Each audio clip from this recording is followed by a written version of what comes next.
What's going on, guys? Welcome back to another video of Yet Jimmy Like Halo, finally making another video on Halo. So this time, we're talking about Halo 2. Now this game, I originally played on my Xbox 360 on, with the original version of the game.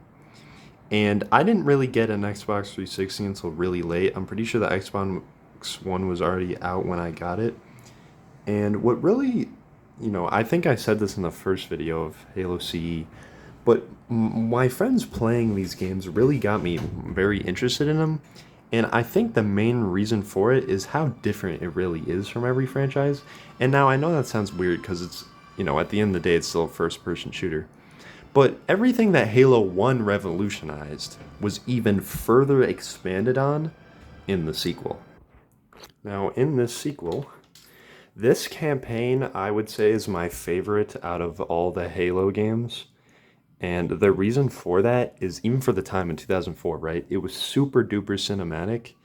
And the way they, like, even on the original Xbox, the way the cutscene, like, direction and directing goes is super, like, movie like. Like I said, even for 2004, is like, wow, this is, like, really cool. So the presentation story is a huge reason why I think it just sells itself so well. And the way you just like get like right in it on Cairo Station, defending it from the Covenant and just attacking again. And while you're also seeing, you see the dynamic between Master Chief getting ready to fight the Covenant like last time, but then you also see in this game the Arbiter, in which he was a shipmaster at the time in the first game, and he let the first Halo ring get destroyed, and they blamed him, so they gave him the Arbiter status, which you think would be a cool thing, which it does later on. It ends up being really cool. That's what we call him by, even though that's not his actual name. But when he becomes the Arbiter, everyone treats him like kind of, the outcast because he failed his missions. They look down on him. So he really has to earn his respect throughout the game. And when you play as the Arbiter, which is the coolest part about the game, I think, is seeing like the more human-esque side of the Covenant. It's very, very interesting, especially when you're going from a Master Chief level to an Arbiter level. And it's a very different like way of how they, command their units, and how, the grunts, for example, are slaves to the Covenant, so they just kind of send them there a lot to die. But it's kind of funny when you see, working alongside the brutes and they're making fun of you, and eventually comes to the point where, I don't think this is really a spoiler because most people played Halo 2 know. But when you get to the point where the brutes take over as the chieftains and the honor guard for the prophets because they can't trust them anymore after the next prophet dies, then they throw him down the well. He gets with Gravemind, Master Chief, and they work together to stop the flood, stop Tartarus the Brute, and from doing some bad things like firing the Halo ring. And then the Flood don't want him to do that because it's gonna kill all the Flood.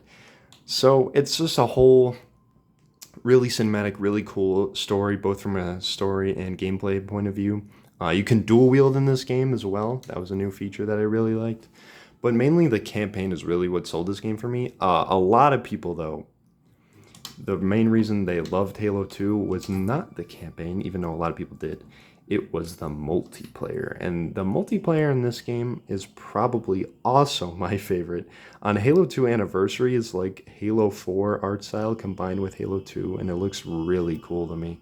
I think 343 really should have stuck with that art style, which is basically kind of what they did for Halo Infinite. It was a newer look, but also kind of meshed with the older designs, and I think it looks pretty nice overall. Now I'm gonna load up a quick custom game of multiplayer in original and for anniversary, so you can kind of see the difference between the two. And whereas the first Halo, they did not remake the multiplayer, they did for Halo 2. And honestly, I think Halo 2 ages pretty well in the classic. It doesn't even look bad. Well, like I said, this is just from my point of view. I think it still looks solid. It's almost Metroid Prime 2 like. Not quite. I don't think it still looks even as good as the first Metroid Prime, but it's definitely a huge improvement over the first Halo, I'd say. And now to get into the Anniversary Edition, you'll see how beautiful this game is, even in 2014 on the Xbox One, bro. They really made this game look crazy good. And it looks even better nowadays with the more recent enhancements on the Series X and S. But yeah, you can see like how the Halo 4 HUD kind of meshed with it.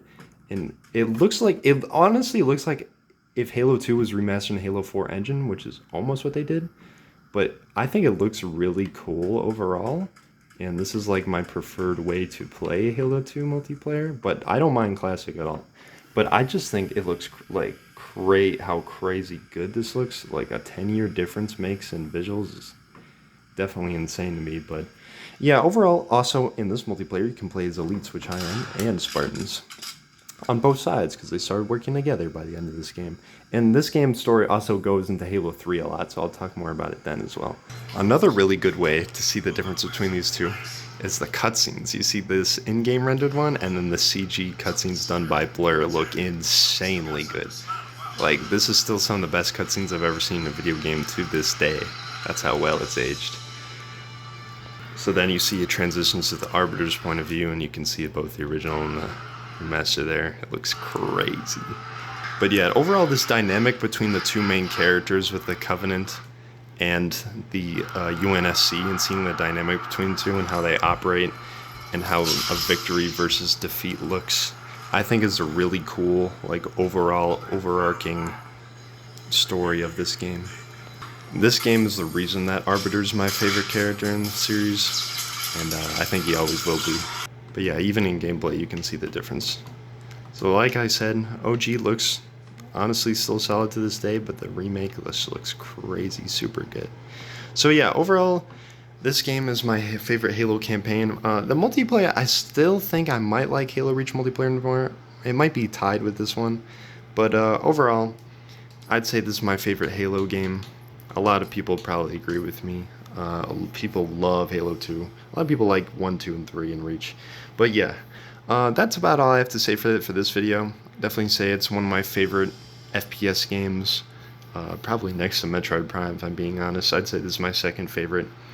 And favorite Halo as a whole. But yeah, that's about all I have for this video. And thank you for watching as usual. In the next video, we shall do Halo 3.